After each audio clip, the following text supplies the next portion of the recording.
Hundreds of Nabisco workers have gone on strike across the United States. The workers, who bake and ship popular snacks like Oreos, Ritz crackers, and Chips Ahoy, are striking for a fair contract after the company forced employees to work longer hours, cut pay and benefits. Meanwhile, the snack giant's revenue increased by 3% to $26.8 billion in 2020. A more perfect union spoke to Nabisco workers in a new video. Let's take a look. Who can resist the golden, buttery, melt-in-your-mouth taste of a Ritz? Oreo, unlock the magic. Nabisco.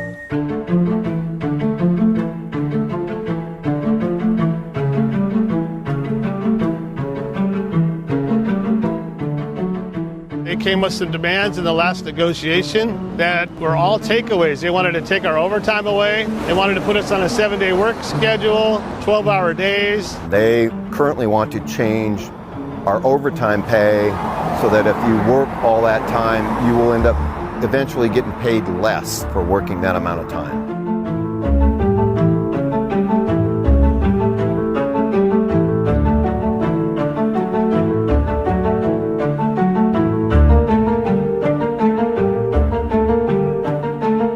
Your impact going to be about a $40,000 a year loss for all the workers across the board.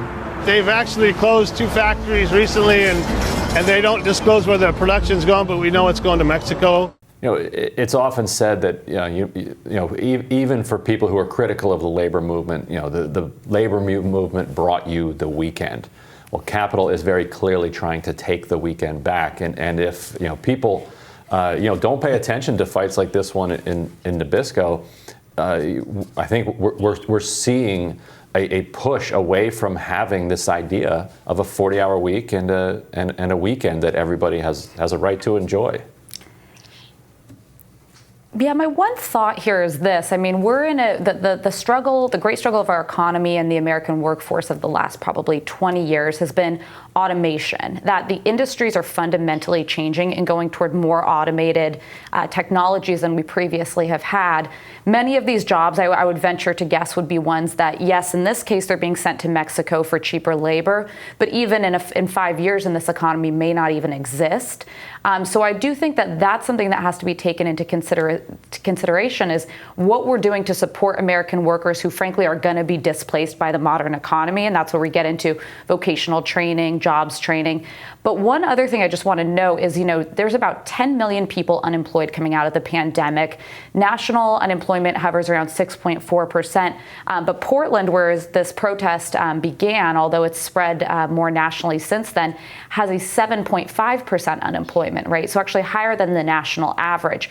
So there is the option for these workers to go elsewhere to a company that is more reflective of their needs and treats its employees better. Because, yeah, it is ridiculous if they're seeing record profits, which most companies weren't, frankly, in 2020, that they wouldn't be investing that in their workers.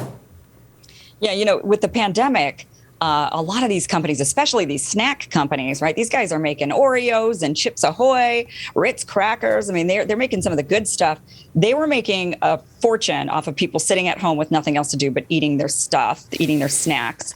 And so, now is a great time for these workers and for many other workers across the country to say, we can see the numbers. You're making record profits, more than you anticipated.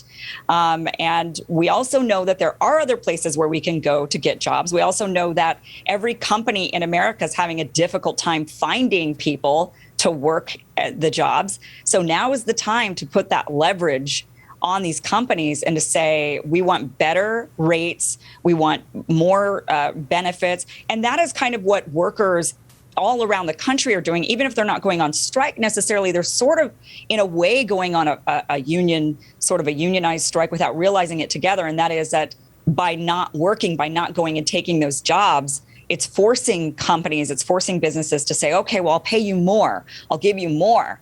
And, we're starting to see that shift. So I think these guys, especially if they just hold out a bit longer, they might actually make some progress with their company, especially once Americans catch wind of the fact that their favorite snacks are going to be on back order.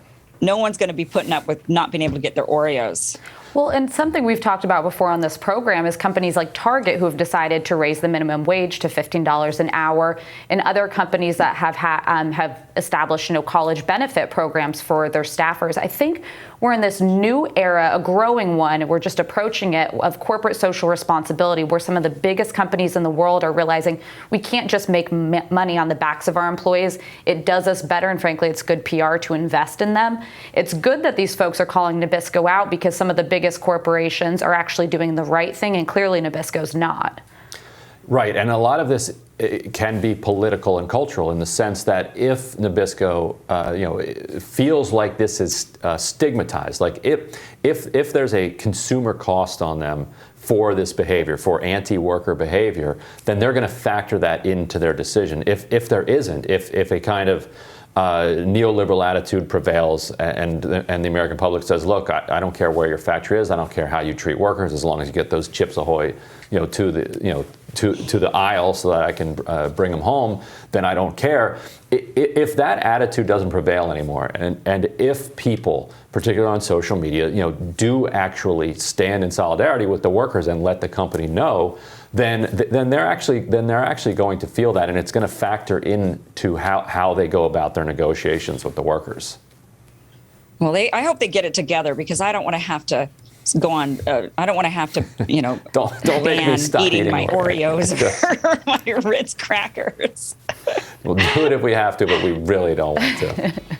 Tomorrow on Rising, we have another fantastic show planned for all of you. Don't forget to like, share, and subscribe so you don't miss any of our new videos. Thank you for watching, and we will see you all tomorrow. See you then.